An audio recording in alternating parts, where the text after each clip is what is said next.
Hello students, welcome to World Student Scope. I am Shruti teaching you class 12th chemistry with the very first chapter, that is solution. So this is part 8 of our solution chapter. In the previous lectures we discussed about the vapor pressure, right? We discussed about the vapor pressure in detail, about the theory and the calculations of vapor pressure. हमने पढ़ लिया था कि हमने Raoult's law से vapour pressure की हमारी statement क्या आती है एग्जैक्टली हमने उसके मैथमेटिकल एंड थ्योरी पार्ट कर लिया था. आज हम करेंगे with the very first thing that is special case for Henry's law. Special case for Henry's law. अब हमने देखा था कि एक था हमारे पास राउल्ट्स लॉ, एक था हमारे पास Raoult's law and the second was Henry's law, right? And the second was Henry's law. Raoult's law ने क्या कहा था?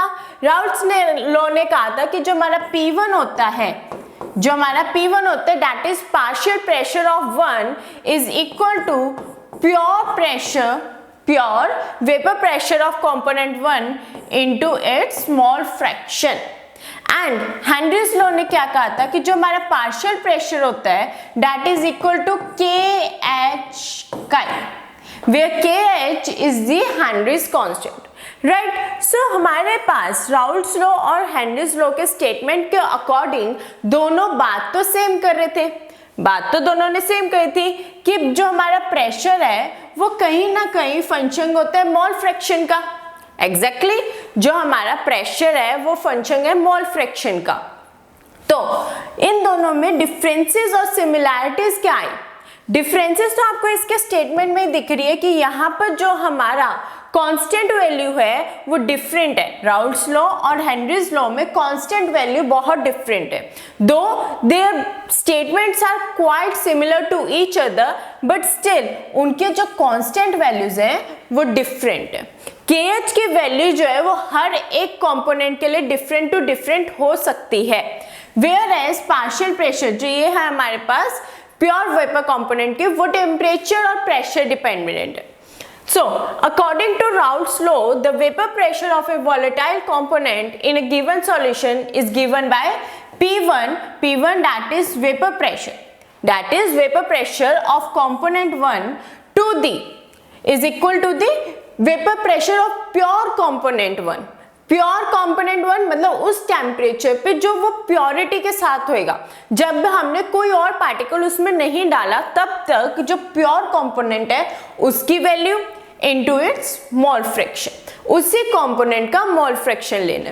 Where as the solubility in Henry's law, Henry's law solubility के केस में क्या कह रहा है कि जो हमारा P होता है मतलब जो हमारा प्रेशर होता है that is equal to KH chi, where KH is the Henry's constant, right? KH की वैल्यू क्या है? Henry's constant होती है. तो Henry's constant जो है वो चेंज होता रहता है depending upon the substance we are taking, depending on the solute we are taking. ठीक है, सॉल्यूट के अकॉर्डिंग KH की वैल्यू चेंज होती है बट P1 नॉट की वैल्यू टेम्परेचर और प्रेशर के चक्कर में चेंज होती है. So this was the minor difference between Henry's and Raoult's law. So, if we compare the equation of Raoult's law and the Henry's law, it can be seen that partial pressure of volatile components or gas is directly proportional to its mole fraction in solution. तो अगर हम बात की जाए Henry's law and Raoult's law के बारे में exactly, तो Henry's law जो था वो भी directly proportional था काई के, दैट इज मोल फ्रैक्शन के, एंड जो हमारा राउल्ट्स लॉ है वो भी हमारा डायरेक्टली प्रोपोर्शनल है था मोल फ्रैक्शन के. ठीक है, बट प्रोपोर्शनैलिटी हटा के जब हमने कांस्टेंट प्रोड्यूस किए बस वो कांस्टेंट की वैल्यू चेंज होगी, बाकी तो स्टेटमेंट ऑलमोस्ट सही थी. Then only the proportionality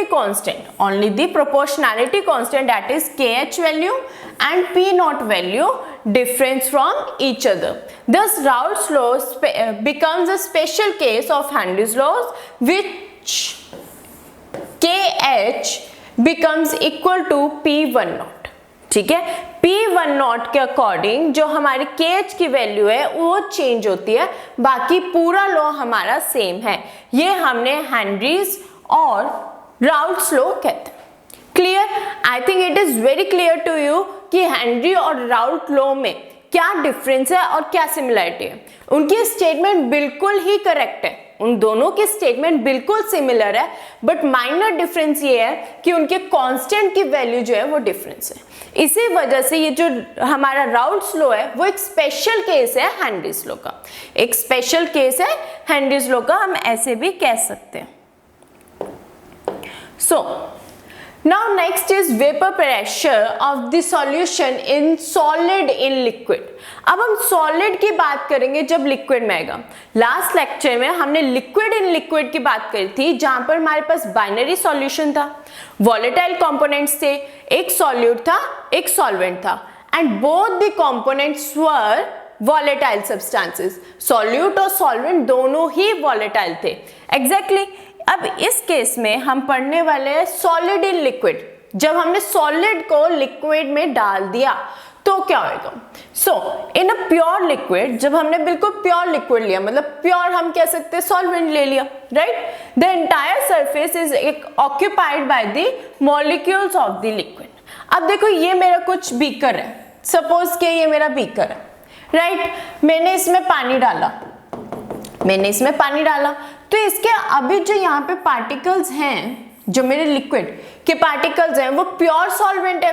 pure solvent होने के वजह से यहाँ पे जो मेरे सरफेस के ऊपर पार्टिकल्स हैं वो भी सिर्फ एक ही टाइप ऑफ कंपोनेंट के हैं, एक ही टाइप ऑफ कंपोनेंट के।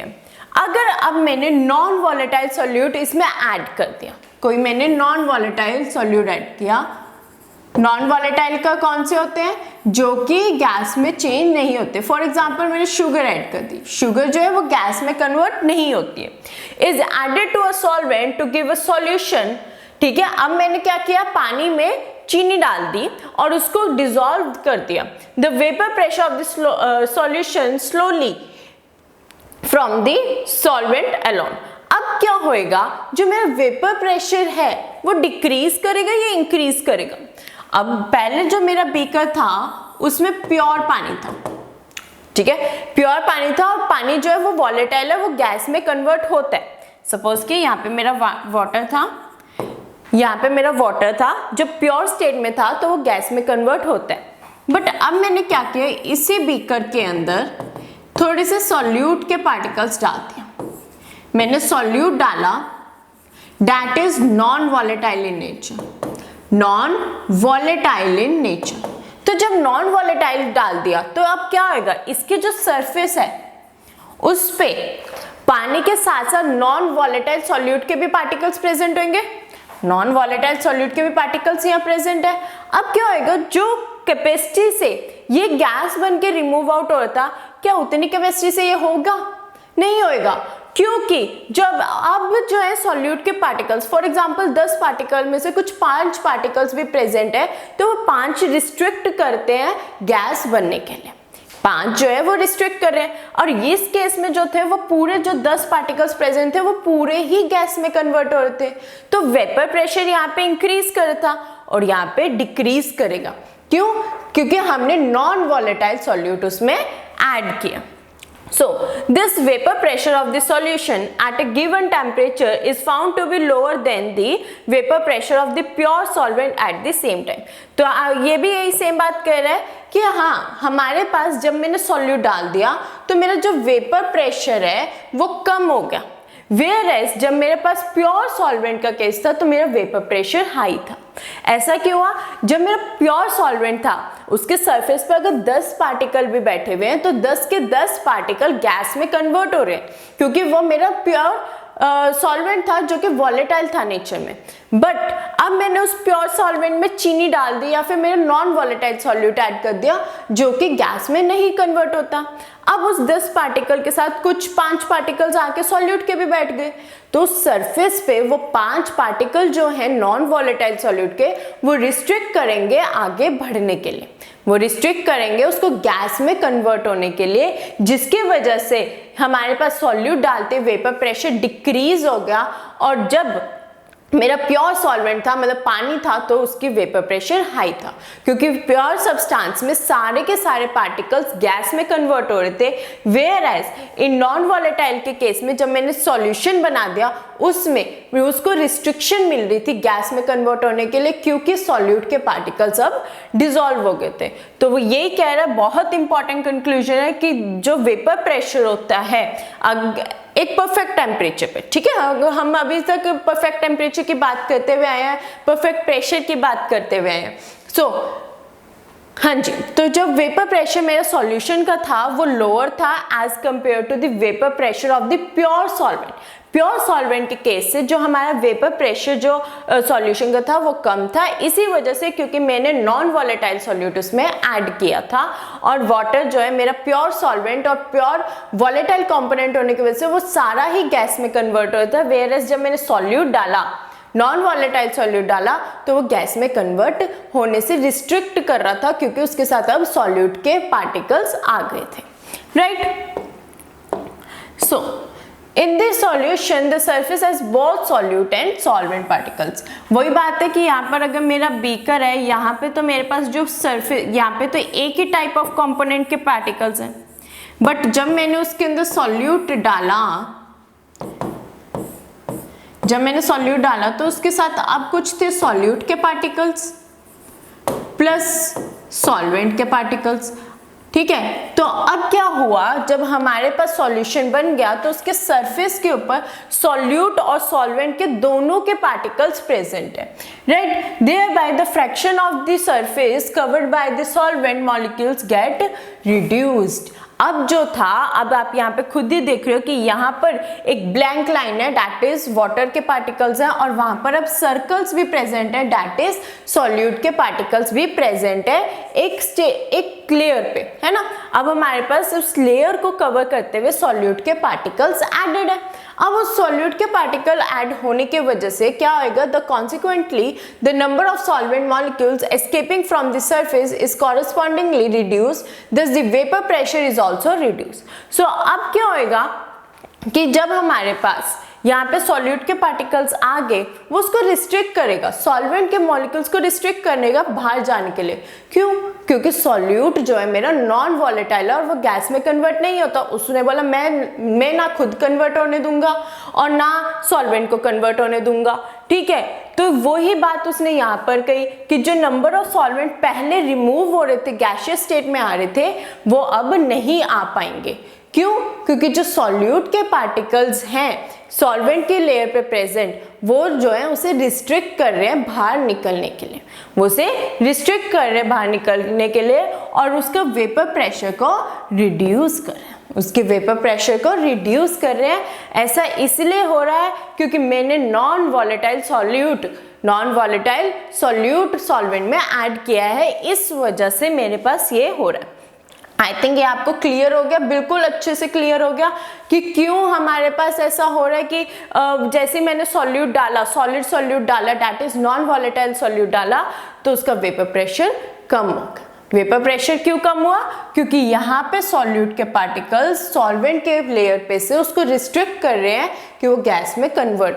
वेयर एज जब वो प्योर सॉल्वेंट के केस में था, प्योर सॉल्वेंट के केस में मतलब प्योर वॉलेटाइल सॉल्वेंट के केस में था, तो उसके पार्टिकल्स जल्दी से बाहर आ रहे थे, राइट। नेक्स्ट इज, हाँ जी, तो इसी पे हमने एक एग्जांपल एक और ले लिया कि अब मेरे पास क्या था कि इस लेयर पे आपको दिख रहे एक ही टाइप के पार्टिकल्स, एक ही ब्लू कलर की लाइन है, बट अब जब मैंने सॉल्यूट इसमें ऐड कर दिया, ये मैंने ग्रीन कलर का जो है वो सॉल्यूट है, जैसे ही मैंने सॉल्यूट इसमें ऐड किया तो क्या हुआ, कुछ मेरे पास एक डिफरेंट टाइप की चेन भी बन सकती है। यहाँ पे तो हमने कॉरस्पॉन्डिंगली ऑल्टरनेटिवली ले लिया solute and solvent, but different type of chain भी बन सकती है। तो ये जो है, अब पहले क्या थे, ये जो पूरी लाइन है, ये सारे के पार्टिकल्स गैस में बन रहे थे, बट अब क्या बन रहे हैं, ये जो बीच बीच में ब्लू कलर के डॉट है, दैट इज सॉल्वेंट के पार्टिकल्स हैं, ये गैस में कन्वर्ट होंगे। क्यों? क्योंकि अब हमारे पास नॉन वॉलेटाइल सॉल्यूट है, नॉन वॉलेटाइल सॉल्यूट इसमें एडेड, ठीक है। तो कहने का मतलब क्या है, जब प्योर सॉल्वेंट था, प्योर हम कह सकते हैं वॉलेटाइल था, ठीक है, वॉलेटाइल था तो वेपर प्रेशर जो था वो इंक्रीज था। वेयर एज जब मेरे पास यहाँ पे सॉल्यूट नॉन वॉलेटाइल हो गया, नॉन वॉलेटाइल हो गया, साथ में सॉल्वेंट जो है वो वॉलेटाइल है, तो मेरी वेपर प्रेशर जो है वो डिक्रीज हो गया, वो डिक्रीज हो गया। क्यों हुआ? क्योंकि अब मेरे पास सॉल्यूट के पार्टिकल्स उसको रिस्ट्रिक्ट कर रहे सॉल्वेंट को बाहर निकल के। सो next is ideal and non ideal solution.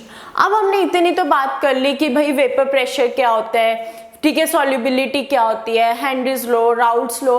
Basically अब हम बात करेंगे कि सॉल्यूशन क्या होता है। क्या होता है सॉल्यूशन? सॉल्यूशन के भी तो पार्ट्स होने चाहिए। एक हमने अगर बिल्कुल स्टार्टिंग में, बिल्कुल फर्स्ट लेक्चर पे जाए तो उसमें हमने पढ़ा था homogeneous mixture and heterogeneous mixture, right. एक हमने पढ़ा था होमोजेनस सॉल्यूशन, एक पढ़ा था हेटेरोजेनस सॉल्यूशन। होमोजेनस जिसके अंदर सारे सॉल्यूट के पार्टिकल्स डिसॉल्व हो जाए, वेयर एज हेटेरोजेनस में क्या होता है, सॉल्यूट के पार्टिकल्स को हम मतलब सिंपल हम फिल्ट्रेशन के मेथड से रिमूव कर सकते हैं, मतलब उसके पार्टिकल्स डिसॉल्व ना हो, वो अलग अलग रहे, ठीक है। अब हम पढ़ने वाले हैं ideal and non ideal solution. अब हमारे पास लॉज हमने पढ़ लिए सॉल्यूशन के बेस पे, that is Raoult's law, Henry's law, ये सारे लॉज हम पढ़ लिए।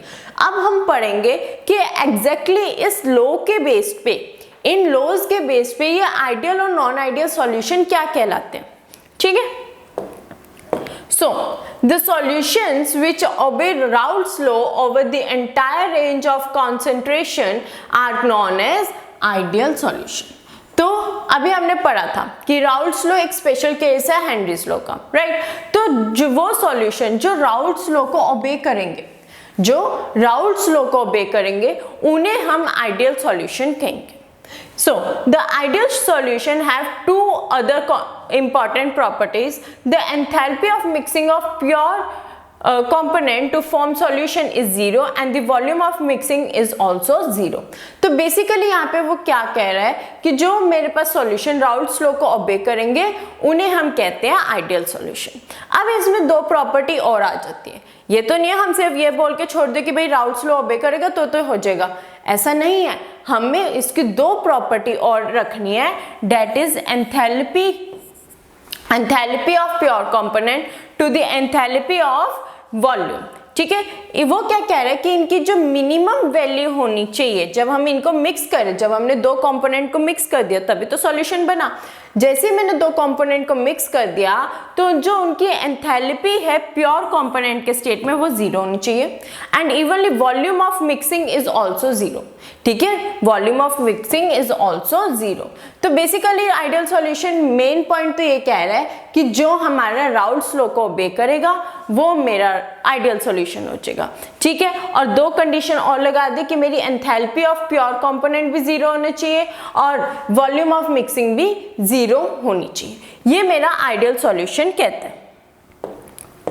A perfectly ideal solution is rare, but some solutions are nearly ideal in behavior। अब क्या होता है कि कुछ जो हमारे पास हर एक सॉल्यूशन हम नहीं कह सकते कि ये आइडियल है, क्योंकि हमारे पास हर जगह टेम्परेचर प्रेशर डिफरेंट हो सकता है।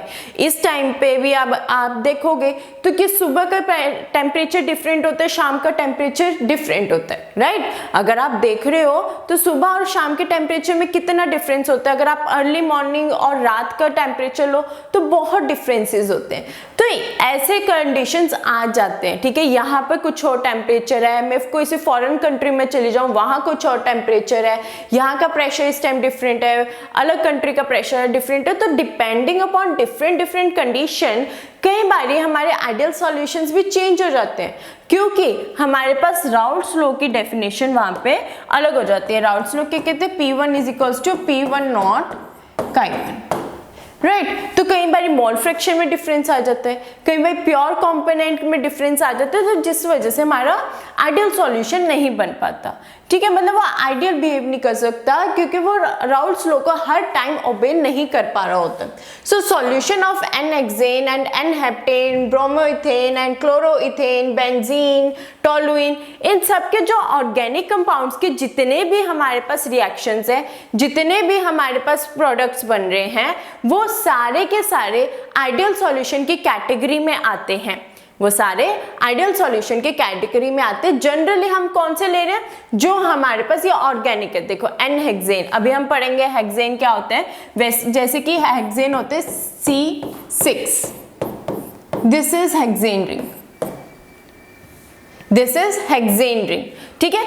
तो हेप्टेन रिंग, हेप्टेन में C7 होता है, यहाँ पे हेक्सेन में C6 होते हैं, हेप्टेन में C7 होता है। ब्रोमोइथेन, जब हम ब्रोमीन के साथ इथेन अटैच कर रहे हैं। क्लोरोइथेन, जब हम क्लोरीन के साथ इथेन अटैच कर रहे हैं। टोलुइन, बेंजीन, बेंजीन क्या होता है हमारे पास साइक्लिक रिंग, हमारी साइक्लिक रिंग, इसे हम बेंजीन कहते हैं, ठीक है। तो ये सारे जितने भी मेरे ऑर्गेनिक कंपाउंड्स हैं, ये कहाँ लाई कर रहे हैं, आइडियल सॉल्यूशन की कैटेगरी में आ रहे हैं। नेक्स्ट, नॉन आइडियल सॉल्यूशन, वो सॉल्यूशन जो राउल्ट्स लॉ को ओबे नहीं करते। आइडियल कौन से थे, जो राउल्ट्स लॉ को ओबे कर रहे हैं। नॉन आइडियल कौन से, जो राउल्ट्स लॉ को बिल्कुल ओबे नहीं करते, उन्हें हम क्या कहते हैं, नॉन आइडियल सॉल्यूशन।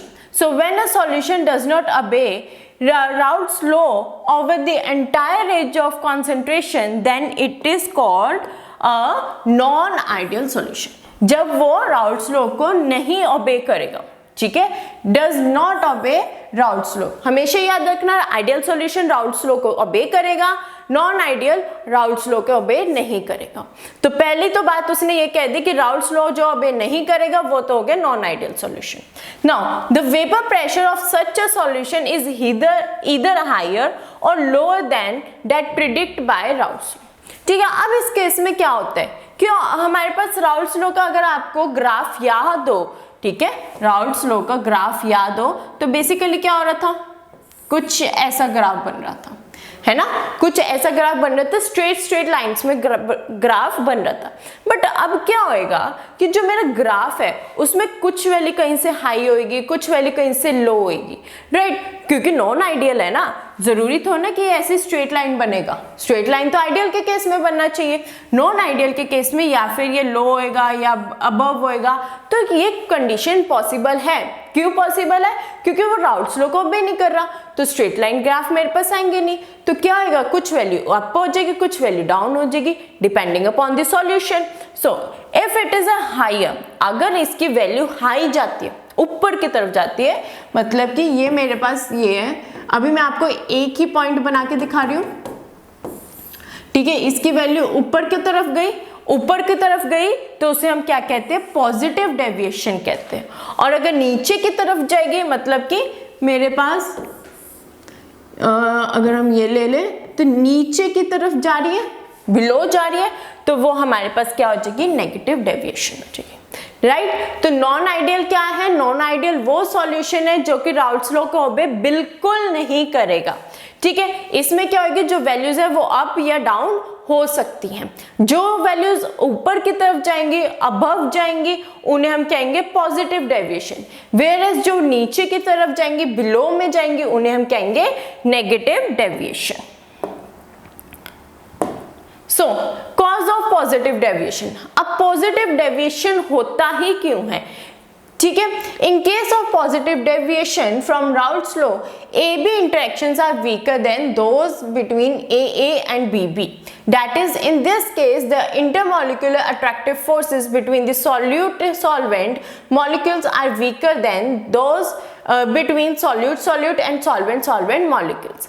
ठीक है, यहाँ पर हमने सपोज किया मेरे पास दो कंपोनेंट है, ठीक है, दो कंपोनेंट है, मेरा सॉल्यूट है, सॉल्यूट को मैंने A से डिनोट कर दिया और सॉल्वेंट को मैंने B से डिनोट कर दिया। अब क्या कह रहा है वो कि पॉजिटिव इंटरेक्शंस में ये पॉजिटिव डेविएशन होते क्यों, ग्राफ ऊपर की तरफ जाता है क्यों। क्या होता है कि हमारे पास एक सॉल्यूशन है, ठीक है, उसमें मैंने A कंपोनेंट डाला, B कंपोनेंट डाला, एग्जैक्टली।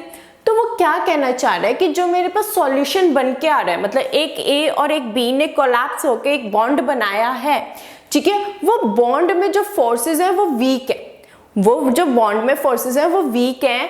इधर जो ए बन रहा होगा, ऑब्वियसली ए बन के आ रहा है ना, पहले ए की कंपोनेंट है, पानी है तो पानी में पानी के मॉलिक्यूल्स है, तो जो ए बॉन्डिंग है या जो बी बॉन्डिंग है उसकी इंटरैक्शंस ज्यादा अच्छी है as compare to A B bonding के। ठीक है, वो क्या कह रहे हैं कि इंटरमॉलिक्यूलर अट्रैक्टिव फोर्सेस जो सॉल्यूट और सॉल्वेंट के बीच में है वो वीकर है। किससे वीक है? सॉल्यूट सॉल्यूट और सॉल्वेंट सॉल्वेंट इंटरेक्शन से। मतलब कि अगर ए बॉन्ड बना रहा है और एक बी बॉन्ड बना रहा है तो इनकी फोर्सेस ज्यादा स्ट्रॉन्ग है as compare to A B forces के। So this means that in such solution molecules of A और B will find it easier to escape than in pure substance. तो क्या होएगा, जब वो प्योरिटी में होएगा, मतलब पानी है, पानी के मॉलिक्यूल्स अगर विदाउट काइनेटिक एनर्जी तो नहीं ऐसे गैस के तरीके से बनेंगे, या फिर मेरा कोई सॉल्यूट है, अगर मैंने सपोज के सॉल्यूट ले लिया, मैंने अपना सॉल्ट ले लिया, NaCl ले लिया, तो उसके पार्टिकल्स तो नहीं अपने आप जाएंगे, है ना, क्योंकि उधर के इंट्रैक्शन स्ट्रॉन्ग इंट्रैक्शन है। बट जैसे मैंने इन दोनों को डिसॉल्व कर दिया, इनकी इंट्रैक्शंस वीक हो गई, इनकी इंट्रैक्शंस वीक हो गई। मतलब पानी और वैसे तो NaCl स्ट्रॉन्ग है, बहुत स्ट्रॉन्ग कंपोनेंट बनाते हैं, सपोज कर लो, ठीक है, जो पानी है और उसने ऑयल ले लो, ठीक है, ऑयल के साथ कंबाइन तो नहीं होएगा, ठीक है, उस वजह से क्या होएगा, बहुत वीक फोर्सेस बन जाएंगी, बहुत वीक। वो कहेगा कि मैं इसको छोड़ के चला ही जाता हूँ, ठीक है, तो पानी का जो स्टेट है वो रिमूव होने लग जाएगा, या सॉल्यूट का स्टेट रिमूव होने लग जाएगा, वो सेपरेट आउट होने लग जाएंगे। क्यों? क्योंकि वीकर इंट्रैक्शंस है दोनों के बीच में, और ये हमारा वेपर प्रेशर को इंक्रीज कर देगा, क्योंकि पानी फटाफट बॉयल होने लग जाएगा, फटाफट गैशियस स्टेट में इंक्रीज होने लग जाएगा, और अगर गैशियस स्टेट में आ रहा है तो वेपर प्रेशर भी इंक्रीज कर रहा है। तो इसी वजह से मेरी पॉजिटिव डेविएशन होती है, क्योंकि प्योर जो कंपोनेंट होगा, प्योर ए या प्योर बी की जो हमारी इंटरमॉलिक्यूलर इंटरेक्शन होगी, फोर्सेस होगी, वो ज्यादा स्ट्रॉन्ग होगी as compare to solute plus solvent interaction के। कैसे कह सकते हैं कि ये सॉल्यूट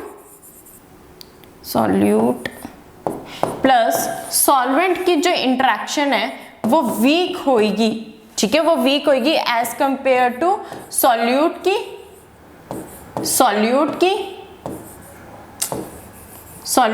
प्लस सॉल्यूट की, और सॉल्वेंट प्लस सॉल्वेंट की, राइट। तो वो क्या कह रहे हैं कि जो सॉल्यूट प्लस सॉल्वेंट की जो इंटरेक्शंस होगी वो वीक होगी as compare to solute plus solute और सॉल्वेंट प्लस सॉल्वेंट की। ये इसी वजह से हमारा पॉजिटिव डेविएशन होता है। इसको एक बार और समझते हैं, ठीक है। दैट इज, अगर मेरे पास ए इंटरेक्शन है एक जगह और एक जगह है बी इंटरेक्शन, एक जगह है ए इंटरेक्शन और एक जगह है बी इंटरेक्शन, तो यहाँ पर जो मेरा सॉल्यूशन बन रहा है वो ए बी इंटरेक्शन से बन रहा है, वो ए बी इंटरेक्शन से बन रहा है। अब पॉजिटिव इंटरेक्शन क्या कहते हैं कि जो मेरा ए इंटरेक्शन बन रहा है ना, ए प्लस ए इंटरेक्शन बन रहा है, ठीक है, ये जो है ज्यादा स्ट्रॉन्ग है, ये जो है मेरा ज्यादा स्ट्रॉन्ग है, या फिर B प्लस बी जो इंटरेक्शन बन रहा है ये भी मेरा स्ट्रॉन्ग है। बट जो मेरा A प्लस बी बन रहा है, जो मेरा A प्लस बी बन रहा है, ये जो इंटरेक्शन बन रही है ये मेरी वीक है, ये मेरी वीक है। और वीक होने के वजह से ये जो A प्लस बी इंटरेक्शंस है ये जल्दी जल्दी सेपरेट आउट हो जाएगी और सॉल्वेंट को गैशियस फॉर्म में कन्वर्ट कर देगी, सॉल्वेंट को बहुत जल्दी गैशियस फॉर्म में कन्वर्ट कर देगी, जिस वजह से मेरे पास पॉजिटिव डेविएशन आएगा और वेपर प्रेशर जो है वो इंक्रीज कर जाएगा, right. Now next is negative deviation. अब नेगेटिव डेविएशन में पॉजिटिव डेविएशन का ही उल्टा होएगा। अब क्या होएगा, जो मेरी A प्लस बी इंटरेक्शंस बन रही थी, A प्लस बी इंटरेक्शन बन रही थी, ये स्ट्रॉन्ग होएगी, वेयर एज ए इंटरेक्शन के और you can say B interaction के, ठीक है। ए या बी इंटरेक्शन से A प्लस बी की इंटरेक्शन ज्यादा स्ट्रॉन्ग होगी, मतलब एक सॉल्यूट प्लस सॉल्वेंट मिलके जो बॉन्ड बना रहा है वो ज़्यादा स्ट्रॉन्ग होएगा as compare to AA bonding, मतलब प्योर सॉल्वेंट का बॉन्डिंग या प्योर सॉल्यूट का बॉन्डिंग। ठीक है, मतलब ये जब अपने प्योर कंपोनेंट स्टेट में तब ये वीक फोर्सेस के साथ अटैच है, बट जब ये एक दूसरे के साथ कंबाइन हो जाए, एक A का पार्टिकल और एक B का पार्टिकल कंबाइन हो जाए तो ज़्यादा अच्छे स्ट्रॉन्ग बॉन्ड्स बना रहा है, जिसके वजह से वो गैशियस फॉर्म में कन्वर्ट नहीं होना चाहिए। गैशियस फॉर्म में नहीं कन्वर्ट होना चाहिए, क्यों? क्योंकि बहुत स्ट्रॉन्ग बॉन्ड है और गैशियस फॉर्म में नहीं कन्वर्ट हो पाएगा तो वेपर प्रेशर मेरा डिक्रीज कर जाएगा। In case of negative deviation from Raoult's law, the intermolecular attractive forces between AA and BB are weaker than those between AB interaction। अब वो क्या कह रहा है कि जो मेरी AA प्योर की थी और BB प्योर की थी वो वीक है as compare to AB interaction के, and leads to decrease in vapour pressure, जिसके वजह से वेपर प्रेशर की वैल्यू मेरी कम हो जाती है और यहाँ से मेरे पास नेगेटिव डेविएशन आ जाता है, मतलब बिलो चली जाती है। जो मेरे राउल्ट्स लॉ के अकॉर्डिंग, ग्राफ के अकॉर्डिंग ऐसी होनी चाहिए थी, अब वो उसके कहीं नीचे बन रही होगी। ठीक है, अब उसके कुछ नीचे हमारे पास वैल्यूज आ रही होगी, क्यों? क्योंकि इंटरेक्शन स्ट्रॉन्ग होगी, सॉल्यूट प्लस सॉल्वेंट की इंटरेक्शन स्ट्रॉन्ग होगी, उस वजह से मेरे पास नेगेटिव डेविएशन आया। That decreases the escaping tendency of molecules for each component and consequently the vapor pressure decreases resulting in negative deviation। तो क्या हो रहा है कि जो हमारे इंटरेक्शंस है वो स्ट्रॉन्ग होने के वजह से वो वेपर्स में नहीं कन्वर्ट हो पा रहा, और वेपर्स में नहीं कन्वर्ट हो पा रहा तो वेपर प्रेशर मेरा डिक्रीज हो गया, जिसके वजह से मेरे पास नेगेटिव डेविएशन आ रही है। इसे हम एक बार और अच्छे से ग्राफ से समझ लेते हैं। एक मेरे पास प्योर के लिए दैट इज पॉजिटिव डेविएशन और एक मेरे पास नेगेटिव डेविएशन के लिए। ठीक है, अब प्योर वाला देखते हैं। ये जो मेरी ग्रीन कलर की लाइंस है, सिर्फ आप अभी प्योर वाला देखो, जब मेरी ग्रीन कलर की लाइंस है वो मेरा आइडियल राउल्ट्स लॉ कह रहा था। आइडियल राउल्ट्स लॉ कह रहा था कि मेरे पास जो वैल्यू है वो ऐसी ग्रीन कलर की लाइंस मतलब स्ट्रेट लाइंस में आनी चाहिए, बट अब वैल्यूज जो है वो इस वेपर प्रेशर के थोड़ी सी ज्यादा आ रही है। आप देख सकते हो थोड़ी सी हर केस में ज्यादा आ रही है, तो ज्यादा आने का मतलब क्या है? पॉजिटिव डेविएशन बन रहा है, क्योंकि A प्लस B इंटरेक्शन जो है वो वीक है एज कंपेयर टू AA और BB इंटरेक्शन के, राइट। तो ये मेरा वेपर प्रेशर कह रहा है, क्योंकि A और B का जो अगर इंटरेक्शन वीक होता है तो वो जल्दी गैशियस स्टेट में कन्वर्ट हो जाती है, और गैशियस स्टेट में कन्वर्ट होने के वजह से हमारा वेपर प्रेशर इंक्रीज हो रहा है। Whereas in case of negative deviation, अगर हम नेगेटिव डेविएशन की बात करें तो यहाँ पर मेरी जो आइडियल राउल्ट्स लॉ कह रहा था वो लाइन थी मेरी ग्रीन कलर की। ये जो ग्रीन कलर की लाइंस है ना वो मेरी आइडियल राउल्ट्स लॉ की वैल्यूज है, बट अब मेरा क्या हुआ, जो मेरी AB इंटरेक्शन है, A प्लस B इंटरेक्शन है वो स्ट्रॉन्ग हो गई, जिसके वजह से वो वेपर्स में कन्वर्ट नहीं हो रहा, वो अपना बॉन्ड नहीं तोड़ रहा, और अगर बॉन्ड नहीं तोड़ रहा और वेपर्स में कन्वर्ट नहीं हो रहा तो वेपर की प्रेशर की वैल्यू डिक्रीज कर जाएगी, मतलब जो आइडियल वैल्यू थी उससे कम हो जाएगी, और कम होने के वजह से यहाँ पे मेरे पास नेगेटिव डेविएशन आ जाएगा, मतलब नेगेटिव वैल्यूज आ जाएंगी। ग्रीन वाली क्या है? आइडियल राउल्ट्स लॉ की वैल्यू है, बट उससे जैसे ही वो नीचे गई तो वो नेगेटिव डेविएशन शो करेगी। क्यों? यहाँ पे A plus B interaction strong हो गई, वेयर एज जो हमारा पॉजिटिव डेविएशन का केस है इसमें A प्लस B की इंटरेक्शन वीक हो गई। ये था हमारा पूरा ideal solution and non ideal solution के बारे में। ठीक है, so next is azeotropes. Azeotropes कुछ नेगेटिव और पॉजिटिव डेफिनेशंस पे ही डिपेंड करते हैं। That is azeotropes are binary mixture. सबसे पहले वो क्या कह रहे हैं? बाइनरी मिक्सचर मतलब दो कंपोनेंट्स ही होंगे, एक सॉल्यूट और एक solvent, having the same composition in liquid. अब वो क्या कह रहे हैं कि उनकी जो कॉम्पोजिशन होगी वो सेम होगी, मतलब अगर 50% मेरे पास सॉल्यूट है तो मेरे पास 50% ही सॉल्यूशन है। ठीक है, 50% ही सॉल्वेंट है, मतलब सॉल्यूट और सॉल्वेंट दोनों की कॉम्पोजिशन सेम होगी। And vapour phase boil at constant temperature, तो वो जो कांस्टेंट हमारे पास सॉल्यूशन बनेगा वो एक कांस्टेंट टेम्परेचर पे ही इवेपोरेट करेगा। There are two types of azeotropes. Azeotropes भी इधर दो तरह के हैं, एक है मिनिमम बॉइलिंग एजियोट्रॉप और दूसरा है maximum boiling azeotrope. Minimum boiling azeotrope कौन सा है? जो कि कम से कम टेम्परेचर पे ज्यादा से ज्यादा बॉयल हो जाए। और मैक्सिमम बॉइलिंग एजियोट्रॉप्स क्या है? जो बहुत हाई वैल्यू ऑफ टेम्परेचर पे जाकर बॉयल होते हैं, उन्हें हम कहते हैं maximum type of azeotropes. So azeotropes का ज्यादा कुछ कॉन्सेप्ट नहीं है, आपको सिर्फ डेफिनेशन याद करनी है कि एजियोट्रॉप्स एग्जैक्टली होते क्या है। ये बाइनरी मिक्सचर होते हैं जिसमें सॉल्यूट और सॉल्वेंट के कॉम्पोजिशन सेम में होती है। सॉल्यूट और सॉल्वेंट मतलब कि जो सॉल्यूशन में हमारे पार्टिकल्स आ रहे हैं उनकी कॉम्पोजिशन सेम रहेगी, और वेपर फेस जो है वो एक एग्जैक्ट कांस्टेंट टेम्परेचर पे ही बॉयल होएगा, ना उससे ज्यादा ना उससे कम, एक कांस्टेंट टेम्परेचर पे ही बॉयल होएगा। ऐसे सब्सटेंसेस को हम एजियोट्रॉप्स कहते हैं। सो गाइज, आज हमने ये बिल्कुल अच्छे से क्लियर कर लिया कि वेपर प्रेशर क्या होता है। ठीक है, वेपर प्रेशर क्या होता है, आइडियल सॉल्यूशंस क्या होते हैं, ठीक है, नॉन आइडियल सॉल्यूशंस क्या होते हैं, एजियोट्रॉप्स क्या होते हैं, positive deviation, negative deviation, Raoult's law में क्या डिफरेंसेस आते हैं, आज हमने ये सारा क्लियर कर लिया। आज हमारा वेपर प्रेशर के जो टॉपिक्स हैं वो बिल्कुल क्लियर हो गए हैं, बिल्कुल कंप्लीट हो गए हैं। नेक्स्ट लेक्चर से हम कॉलिगेटिव प्रॉपर्टीज शुरू करेंगे। ठीक है, thank you students, thank you from the world students को। Will meet you in the next lecture.